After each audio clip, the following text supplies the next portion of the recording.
Hola, ¿qué tal? ¿Cómo están todos? Bueno, ahora sí, y ya a partir de, digamos, este presente video, sí vamos a dar comienzo a lo que serían los temas previstos para el segundo cuatrimestre de nuestra materia, ¿sí?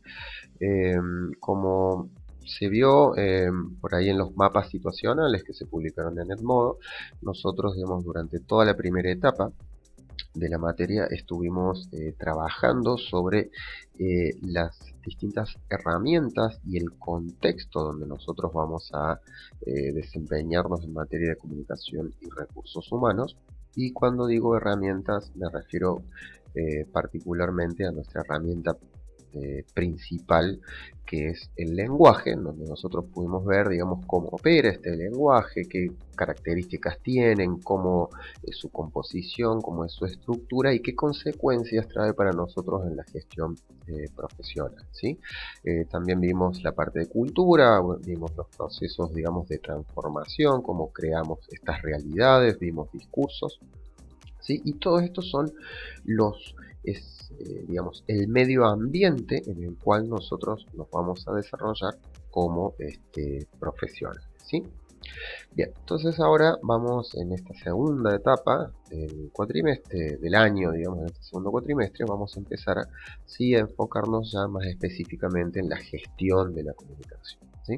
Entonces, bueno, para esta primera clase, ¿sí? Un poco lo que nosotros vamos a ver es cómo vamos a trabajar en comunicación a partir, ¿no?, de esta concepción de la organización como sistema, ¿sí? Entonces, nosotros tenemos que la teoría general de los sistemas tiene algunos principios básicos. Entonces, bueno, vamos a ver un poco cómo funciona la comunicación en relación a estos principios, ¿sí? Entonces, bueno, vamos a ver que en primer lugar la comunicación va a cumplir un rol fundamental, ¿sí?, en cuanto a la coordinación de los sistemas, ¿sí?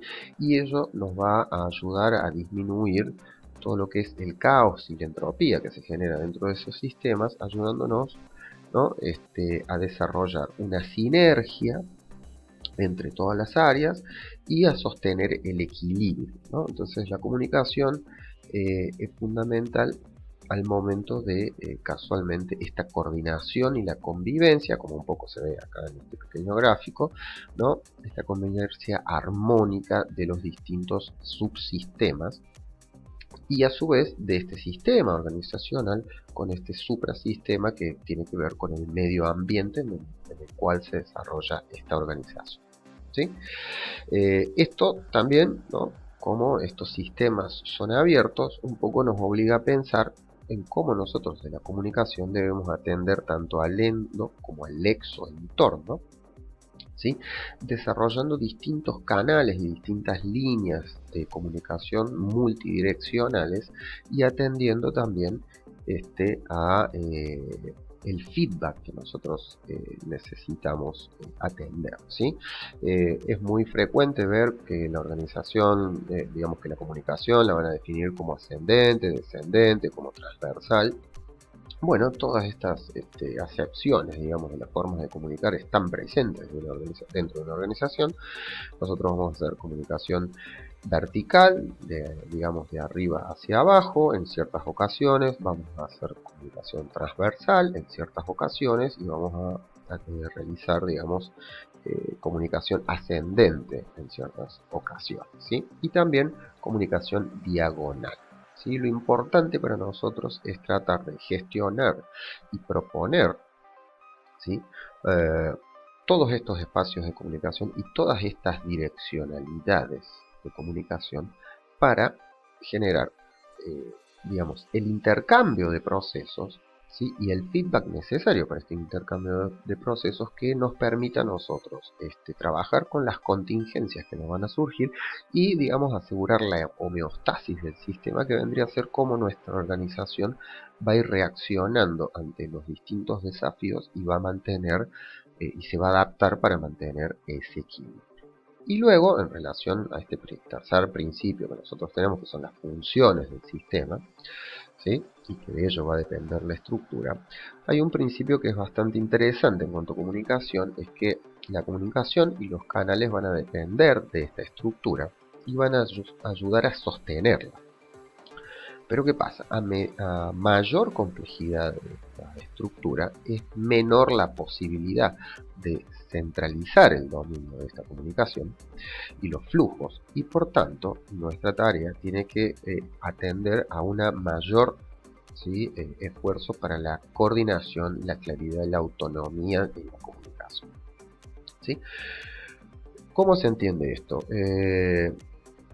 Si yo genero, digamos, una comunicación centralizada y verticalista, lo que voy a generar es una organización centralizada, verticalista, que va a operar, digamos, de una manera muy concreta, ¿sí?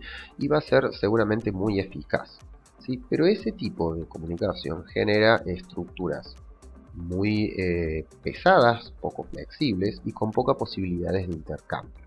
Entonces, en este intercambio, como nosotros hemos visto, es donde se genera el mayor crecimiento, ¿sí? Entonces, si, como ustedes habrán visto, por ejemplo, hoy, no solo por los medios de comunicación de los cuales disponemos, sino por también, digamos, las posibilidades de trabajar de diferentes maneras, se están generando organizaciones mucho más transversales, en donde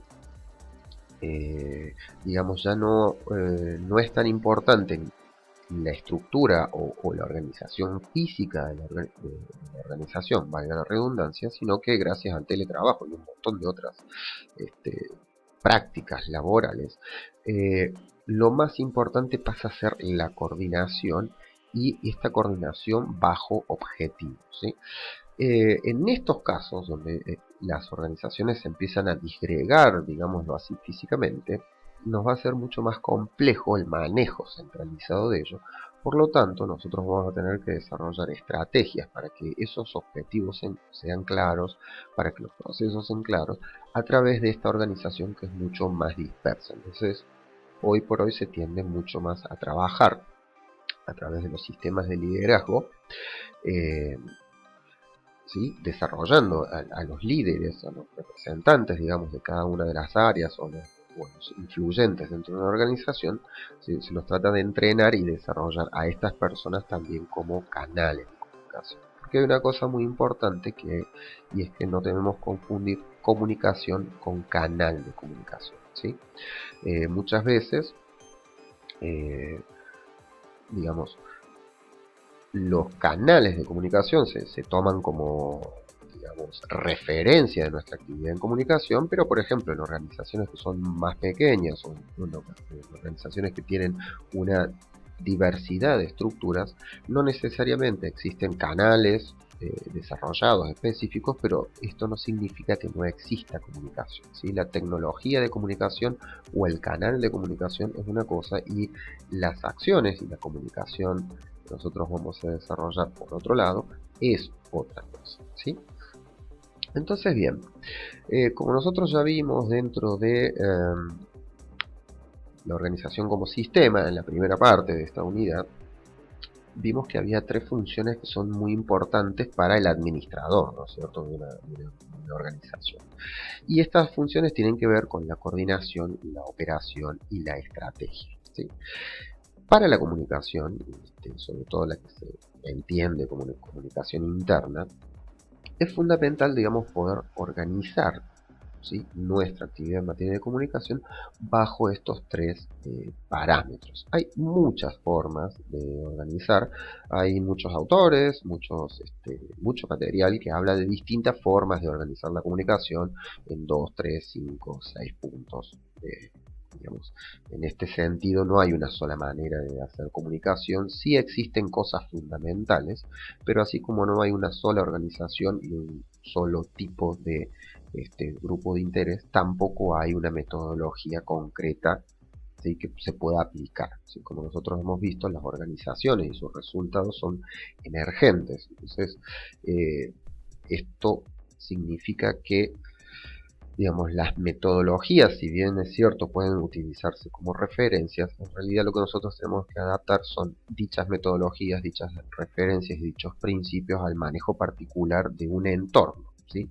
¿Por qué? Porque nuestra gestión tiene que ser específica del entorno, y ese entorno va a tener variables, y no solo variables, sino peso específico de cada una de las variables, que es propia de esa cultura organizacional. Pero sí, nosotros sí, como principios generales, debemos contribuir a la coordinación, a la operación y a la estrategia.